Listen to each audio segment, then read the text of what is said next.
ముందే ఒక జీవిత కాలానికి సరిపడ మత్తు ఎక్కించేస్తుంది. అందుకే పొగట్ట ప్రమాదకరం, అతిశయాన్ని తీసుకొస్తుంది. రామచంద్రమూర్తి విషయంలో యజ్ఞ సంరక్షణం చేసినప్పుడు ఎందరో పొగిడారు. అబ్బా, చిన్న పిల్లాడు, చుట్టూ ఉన్న వాళ్ళు పొగడడం ఏమిటండి. తర్వాత ఎన్నో సంవత్సరాలు పోయిన తర్వాత అసలు ఆ బాలరాముడి రూపాన్ని పొగిడాడు మారీచుడు. అజాత వింజన శ్రీమాన్ పద్మపత్ర నిభేక్షణ ఏకవస్త్రధరో ధన్వీ శిఖీ కనకమాలయ. నేను మరిచిపోలేనన్నాడు అరణ్యకాండలో.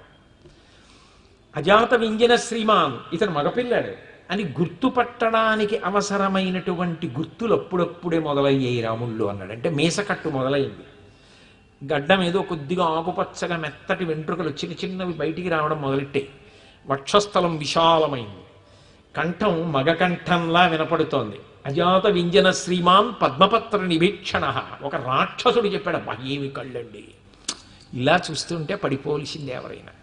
పుంసాం మోహన రూపాయ పుణ్యశ్లోకాయ మంగళం. పద్మపత్ర నిభీక్షణ ఏకవస్త్రధరో ధన్వీ శిఖీ కనకమాలయ.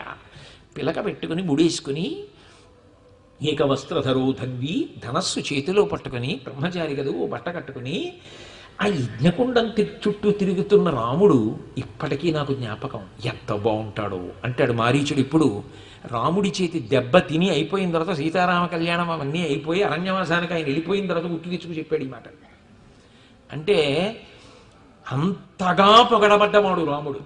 ఇంత పొగడబడినవాడు, ఇంత యజ్ఞ సంరక్షణ చేసినవాడు, ఆ పొగట్ట తలకెక్కిందనుకోండి, మిమ్మల్ని విశ్వామిత్రుడు పిలుస్తున్నాడండి అని వస్తున్నా, ఒక గంట పోయాక వస్తానని చెప్పండి అంటాడు. ఎందుకనంటే ఇప్పుడు గురువుగారు తన కోసం వేచి చూడాలి, ఈ భావన ఉంటుంది. కానీ రాముడు లక్ష్మణ సహితుడై గురువు దగ్గరికి పరిగెత్తాడు, విశ్వామిత్రుడి దగ్గరికి పరిగెత్తి ఏదో నమస్కారం పెట్టి, ఆ గురువుగారు రాత్రి నిద్రపట్టలేదండి, బా ఎంతమంది వచ్చారోనండి, ఎంతంత పొగట్టలో ఇవాళ పేపర్లో చూశారా మీరు అని అనలేదు ఆయన. ఆయన అన్నది ఏమిటంటే, ఇమౌస్మము నిషార్దూల కింకరౌ సముపస్థితౌ అజ్ఞాపక యథేచ్ఛం వై శాసనం కరవామకి. అబ్బా, రాముడి తప్ప ఎవరనగలరు ఈ మాట. ఇమౌస్మ మునిషార్దూల, మునులలో శార్దూలము వంటివాడా, కింకరౌ సముపస్థితౌ, నీ దగ్గర ఉన్న వాళ్ళు ఎవరో తెలుసా, నిలబడి నమస్కారం చేస్తున్న వాళ్ళు నీ కింకరుడు.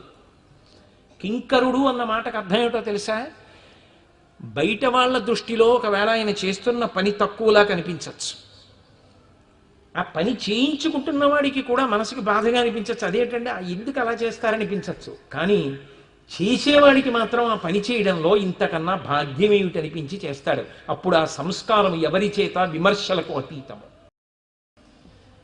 మీ మాట అంత బాగా అర్థం కాలేదు అంటారేమో, నేను మీకు ఒక ఉదాహరణ చెప్తాను. ఒక ఆయన దృష్టిలో ఇంకొక ఆయన మహాత్ముడు. ఆయన ఏదో అక్కడ చెప్పులు ఇప్పి, చెప్పులు ఎక్కడ పెట్టానండి అని వెతుక్కుంటున్నాడు. యువతల ఆయన గబగబా ఆ చెప్పులు చేత్తో పట్టుకుని కళ్ళకద్దుకుని తీసుకొచ్చి అక్కడ పెట్టాడు. అయ్యా ఇవ్వ మీ చెప్పులు వేసుకోండి అన్నాడు. చూసిన వాళ్ళు, ఏమి చెప్పులు ఆ చేత్తో పట్టుకెళ్తాడు ఏమిటి, పైగా కళ్ళకద్దుకుని కాలుకి వేసుకు పట్టుకెళ్ళి ఇవ్వకూడదా అన్నారు.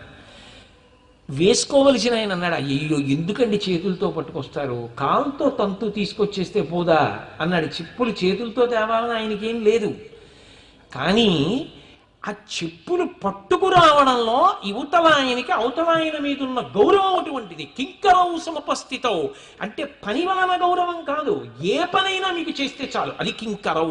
ఈ పని చెయ్యడం అన్న మాట మాకు గౌరవం అని అనుకోకండి చక్రవర్తి కుమారులమని. మీకు